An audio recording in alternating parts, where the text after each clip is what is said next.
Morning, fourth grade. Mr. Hess with another video. I'm gonna be trying out some new technology, so bear with me if it doesn't work out too well, but I think we got this. All right, so for you parents at home, the two technologies that I'm trying out today, for video recording, it's Loom, and for editing documents on the computer screen, as you guys are gonna see, is gonna be Doc Hub. Those are both two free technologies that I was introduced to today, and I'm excited to try them out. So for today, our focus is going to be text evidence, and we're going to be looking at this article, Limerick Showdown, in order to analyze how we use text evidence in order to answer questions. All right, so as my dad always says, ain't nothing to it but to do it. The first thing that we do when we jump into a text is we preview the text, as always. So we have Limerick Showdown. Now, as I look through Limerick Showdown, I'm skimming and I'm looking through to see if there's anything that gives me any indication of what kind of text it will be. So, as we know already, we've been through the structure of poetry, the structure of nonfiction, and the structure of fiction, and we haven't touched the structure of nonfiction yet. But as I'm looking through, I see plot, I see sentences, I see paragraphs. All of those things help me understand that this is most likely going to be a fiction text. So here I'm going to enter my genre as fiction, and I'm able to move that down just a bit so everybody can see. All right, so my genre is fiction. Let's go ahead and jump in with our reading, because our thinking jobs for fiction are going to be what? Our characters, our problem, our solution, and our lesson learned.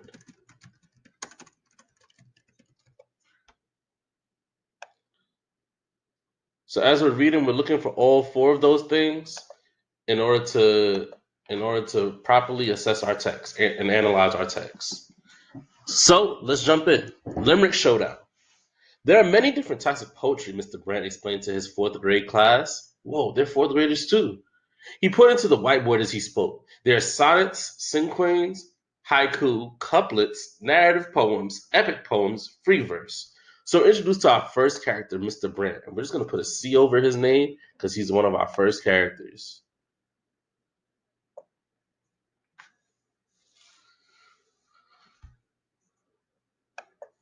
And from here, we can guess that Mr. Brandt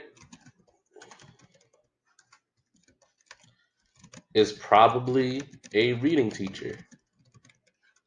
But let's not infer too much. Let's just say Mr. Brandt is a fourth grade teacher.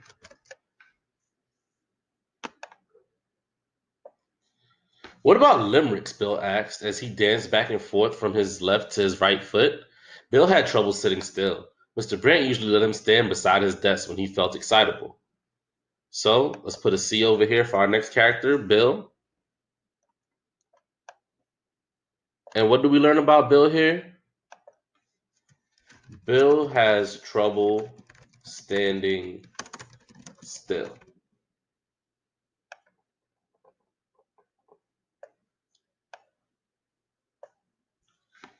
Well, I guess limericks count as poetry, Mr. Brand answered. They have rhyme, they have meter, they are usually humorous. Do you know any limericks, Bill? Mr. Brent was pretty sure what Bill's answer would be.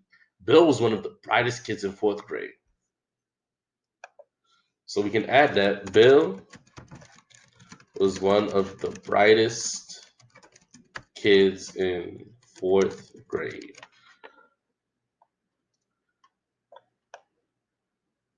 Sure, I know some good ones. My mom reads to me when we're getting ready for bed, and she sometimes reads from this book about nonsense. Here's one I like. There was an old man with a beard who said, "It's just as I feared. 2 owls and a hen, 4 larks and a wren, have all built their nests in my beard." So here we can also write that Bill's mom reads to him before bed. The whole class laughed. Bill was very popular. Everyone knew that it was extremely difficult for him to sit or stand still. Though he was always in motion, everyone appreciated Bill's sense of humor. So here we can add that Bill was popular and funny.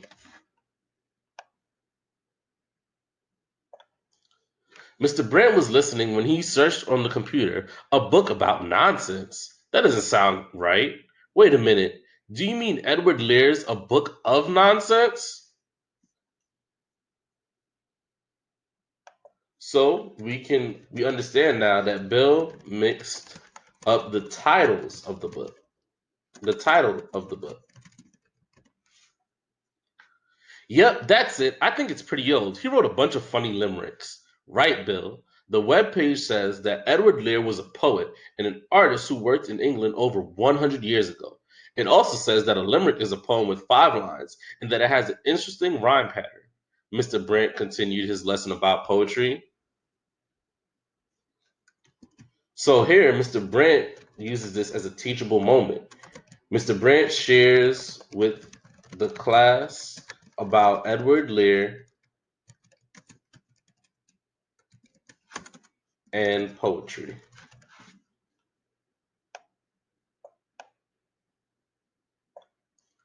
That afternoon, when he was assigning homework, Mr. Brent remembered Bill's limerick.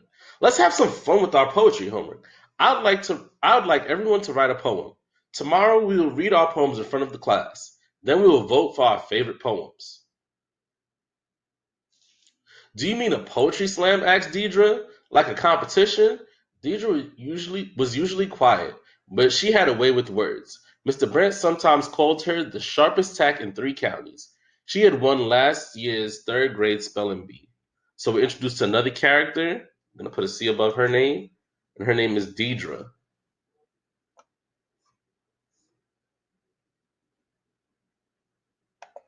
And here we're going to write Deidre.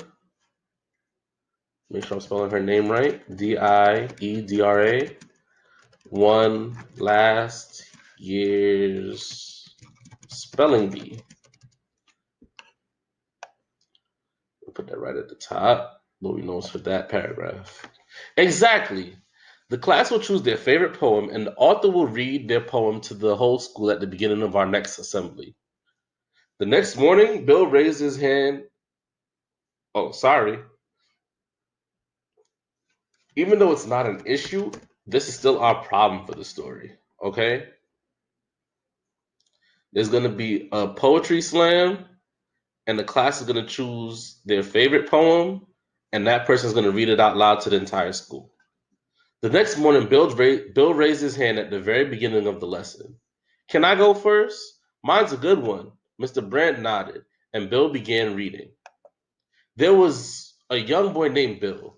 At school, he just couldn't sit still. He squirmed and he wriggled, he quivered and jiggled, until Mr. Brent asked him to chill. Deidre raised her hand. May I go next? Mr. Brent motioned for her to begin, and Deidre read, Homework is seldom much fun. I'd rather prefer to have none. I could sleep through the day, eat donuts, and play. Then all of my work would be done. So for paragraph 12, Bill performs his poem. And in paragraph 13, Deidre performs her poem. Let me shift that over so you guys can see it. All the kids in the class clapped and cheered. They hadn't expected to have so much fun listening to poetry. After everyone had read their poetry, Mr. Brent had the class vote for their favorite poem. Deidre crossed her fingers under the desk as she waited for Mr. Brent to count all the votes.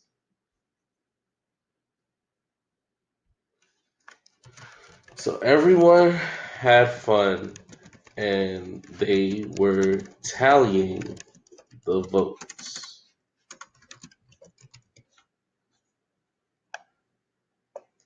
It looks like we have a 2-way tie for first place, Mr. Brand announced to the class. He said, Homework is seldom much fun, and there was a boy named Bill, both win. Deidre caught Bill's eye, and she gave him the thumbs up sign. She looked forward to reading with Bill at the beginning of next week's assembly. So this is our solution to our story. Both Bill and Deidre win.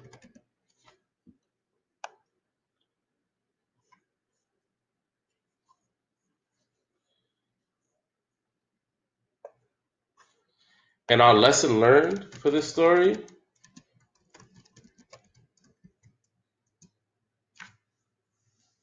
is that we can share in our celebration with others. Because at first Bill and Deidre were competing, but that didn't have to drive them apart. We saw that Deidre caught Bill's eye and she gave him a thumbs up sign to show him that she was supporting him as a classmate. So let's scroll down to our questions. Our first question is question number 3. Which sentence from the selection explains why Bill is popular? A. Deidre caught Bill's eye and she gave him the thumbs up sign. Does that give us any sense of why Bill is popular? No. That actually just tells us that Deidre gave him a thumbs up sign, so we can cross that answer out. B. Bill had trouble sitting still, and Mr. Brent usually let him sit beside his desk when he felt excitable. Does that tell us why Bill is popular?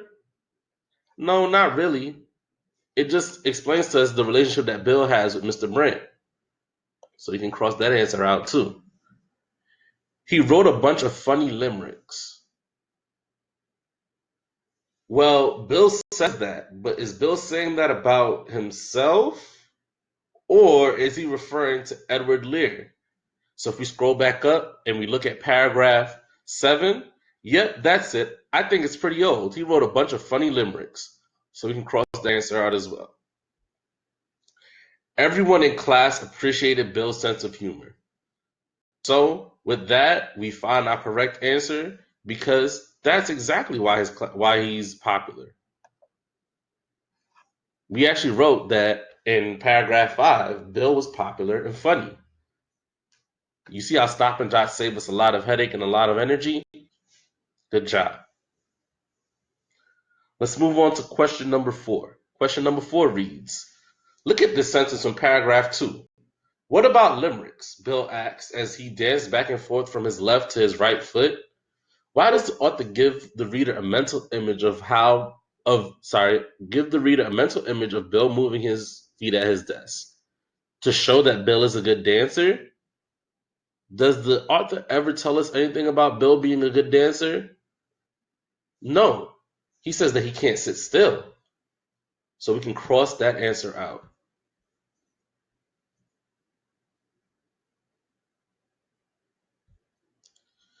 To emphasize Bill's intelligence, I'm sorry, I don't remember anywhere in this text there being a correlation between moving from left to right and intelligence. So we can cross that answer out as well.